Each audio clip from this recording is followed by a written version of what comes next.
তারা তো জাস্ট দাবি রেখেছে। যাই হোক, সেসব নিয়ে আমার কোনো সমস্যা নেই, যারা বোঝার তারা তো অবশ্যই বুঝে গেছে। আর আমিও ভেবেছিলাম যে এই টপিক নিয়ে আর ভিডিও বানাবো না, কিন্তু হঠাৎ করে কালকে রাতে এক ভক্তের কিছু ভয়েস রেকর্ডিং আমার কাছে আসে, মানে শুধু রেকর্ডিংই না, ভয়ানক রেকর্ডিং। আর আমি আশা করি এই ভিডিওর পরে সব কিছু ক্লিয়ার হয়ে যাবে। ক্লিয়ার ইন দ্য সেন্স, মানুষ আর কি সচেতন হবে, যাদের হওয়ার তারা তো হবেই, যাদের না হওয়ার তারা হাজার প্রুফ দিলেও তারা বিশ্বাস করবে। যাই হোক, আমি চাই মানুষই যাতে ভুল পথে না যায়। আমার সাধ্য মতো, আমার যতটা ক্ষমতা, যতটা আমি পারবো মানুষকে সচেতন করবো। কোনো রকমের প্রমাণ শেয়ার করবো না তোমাদের সাথে, কারণ এই ভিডিওতে যা প্রমাণ দেবো, যারা এর আগে সচেতন হওয়ার আগের ভিডিও দেখেই হয়ে গেছে। আর যারা আমায় এটা বলেছিলে যে ওনারা তো কিছু চাইনি, ওনারা তো দাবি রেখেছে, তাহলে চলো এই ভয়েস রেকর্ডটা শোনাই। এটা শোনার পরে পাক্কা হার হিম হয়ে যাবে। ইভেনচুয়ালি আমারও হয়েছিল যখন আমি এটা শুনেছিলাম।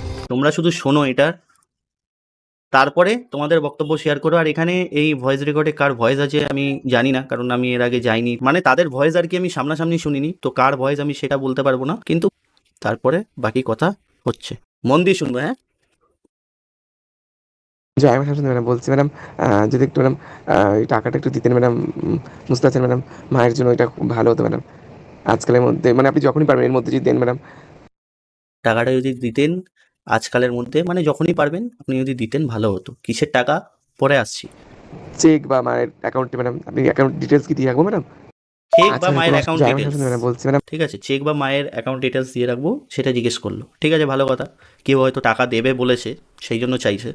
এই ভয়েসে কোনো ভুল নেই, মানে আমি ধরে নিচ্ছি এই ভয়েসে কোনো ভুল নেই, ঠিক আছে। চলুন পরের ভয়েসে শুনে আসি। ম্যাডাম আপনি যতটা পারেন ম্যাডাম একটু দেওয়ার চেষ্টা করবেন ম্যাডাম। আপনি যদি বলেছিলেন ম্যাডাম মায়ের ওটার জন্য ম্যাডাম এক দেবেন ম্যাডাম, একটু ম্যাডাম। 1.5 মায়ের ওটার জন্য 1.5, মানে হয়তো কোনো ভক্ত বলে এসেছিল যে আমি কিছু টাকা দেবো, ঠিক আছে, তো উনি বলেছে 1.5, তো সেইটা দেওয়ার জন্যই আর কি বলছে, ঠিক আছে। বাড়ি যতটা পারেন ম্যাডাম দিয়েন ম্যাডাম। হ্যাঁ, ওটা এটাই বলার রইল একবার ম্যাডাম। শুনুন এটা, আচ্ছা এক ম্যাডাম, কোনো সেকেন্ড। অসুবিধা নেই ম্যাডাম, আপনি যতটা পারেন ম্যাডাম একটু দেওয়ার চেষ্টা করবেন ম্যাডাম। আপনি যদি বলেছিলেন ম্যাডাম মায়ের ওটার জন্য ম্যাডাম এক দেবেন ম্যাডাম, একটু ম্যাডাম বাড়ি যতটা পারেন ম্যাডাম দিয়েন ম্যাডাম। হ্যাঁ, ওটা এটাই বলার রইল ম্যাডাম। মানে আপনি তো বলেছিলেন যে আমি এক মতো দেবো ম্যাডাম, মানে খ্রিস্টান দেবো মায়ের জন্মদিন উপলক্ষে ওই আচ্ছা, মায়ের চরণটার জন্য। তো ওই হিসেবে ম্যাডাম বলছিলাম একটু যদি বাড়ি দেওয়া যায় ম্যাডাম, একটু দেখবেন ম্যাডাম প্লিজ ম্যাডাম, এটুকুই রিকোয়েস্ট করবেন ম্যাডাম। আমি বলেছিলাম 2 দেওয়ার কথা ম্যাডাম, আপনি 2 দিতে হবে না ম্যাডাম, আপনারা আমি বলেছিলাম 2 দেওয়ার কথা। যতটা পারেন ততটা দিয়েন ম্যাডাম, একটু দেখেন ম্যাডাম প্লিজ ম্যাডাম। আপনারা নিশ্চয়ই দেখে নিয়েছেন, শুনেও নিয়েছেন এই ভাইটির ভিডিও। কিভাবে শ্যামসুন্দরী মন্দিরে শুধু টাকা গয়না শাড়ি নয়, অনেক অ্যামাউন্টের টাকা, 1 টাকা 2 টাকা হাজার নয় লাখে চাওয়া হতো। কোনো মন্দিরে আমরা এরকম দেখিনি যে কোনো সেবায়েত বা পুরোহিত, পূজারী বা পূজারিনীরা হাত পেতে টাকা চায় না, চায় না। ভক্তরা ভক্তি করে দেয়, তাদের মানসিক পূরণ হলে গয়না দেয়, টাকা দেয়, সেটা আলাদা কথা। লাখ লাখ কোটি কোটি টাকা পড়ে মন্দিরে, এরকম অনেক মন্দির আছে ভারতবর্ষে।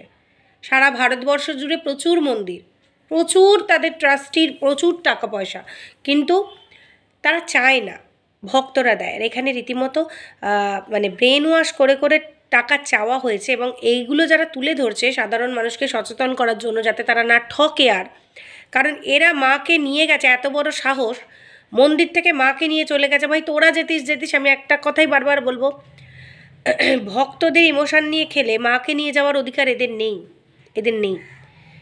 কারণ মা যদি থাকতেন ওখানে, পুজো করা হতোই, তার পূজার অভাব হতো না, ভক্তের অভাব হতো না। এরা নিজেদের দোষ লোকানোর জন্য মাকে নিয়ে চলে গেছে। মাকে নিয়ে গিয়ে তারা কোথায় এখন নতুন ব্যবসা ফাঁদবে সেই সমস্ত ফোন দিয়ে আসছে, এবং মাঝে মাঝে একটা করে ভিডিও করে এর নামে দোষ ওর নামে দোষ, সেখানে রাজনীতি টেনে আনা। জানে রাজনীতিতে সুরসুরি দিলেই সাধারণ মানুষরা, যে পার্টির নয়, যে যারা কুণাল ঘোষের বিপক্ষে আর কি, তারা আবার এদের সাপোর্ট করবে না। এখানে কোনো রাজনীতির বিষয় নেই, আমরা কোনো পার্টি চিনি না, আমরা কোনো কুণাল ঘোষকে চিনি না, আমরা কোনো শুভেন্দু অধিকারীকে চিনি না, আমরা কোনো ওই সিপিএমের যারা আছে তাদেরও চিনি না ভাই। আমরা চিনি না, আমরা রাজনীতি বুঝি না, আমরা সাধারণ মানুষ, আমাদের খেটে খেতে হয়।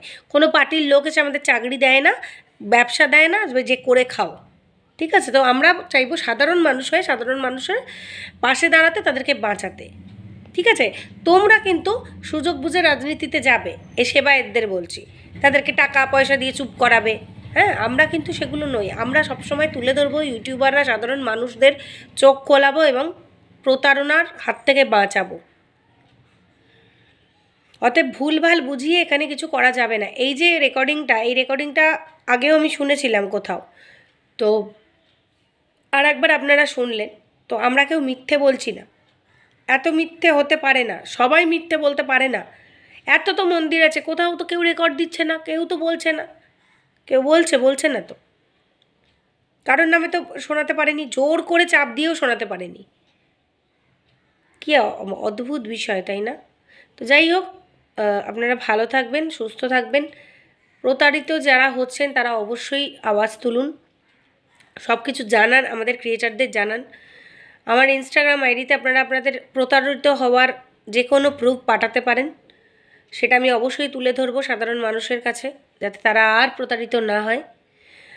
আমার ইনস্টা আইডি মুনমুনগুপ্ত 397, মুনমুনগুপ্ত 397 ইনস্টা আইডিতে আপনারা পাঠিয়ে দেবেন। যা যা পাঠানোর আমি অবশ্যই সেগুলোকে তুলে ধরবো, সাধারণ মানুষকে সচেতন করবো। আপনারা যদি আপনাদের আইডি মানে অন্তত নামটুকু বলবেন, কারণ নামটা না বললে হবে না, কারণ এদেরকে ভয় পাওয়ার কিছু নেই, আইডি লুকোনোরও কিছু নেই, কারণ এরা তো চোর চাট্টামি করেছে, মাকে নিয়ে ব্যবসা করেছে, ওই জন্য মাই খুলে দিয়েছে মুখোশ। তো আপনারা প্লিজ এগুলো পাঠান আমাদেরকে। যদি আর কেউ প্রতারিত হন দয়া করে আপনারা পাঠান, আমরা যাতে প্রুফগুলো দিতে পারি, যাতে আর ভবিষ্যতে কেউ না এরকম ঠকে, এরা যে কোনো জায়গায় আবার ব্যবসা ফাঁদবে মাকে নিয়ে। আমার একটাই অনুরোধ, মায়ের মূর্তি ফেরত দেওয়া হোক, মাকে প্রতিষ্ঠা করা হোক, আর এই সেবায়েতগুলোকে এখান থেকে হাঁটানো হোক, অন্য সৎ মানুষকে সেবায়েত হিসেবে রাখা হোক। ভালো থাকবেন।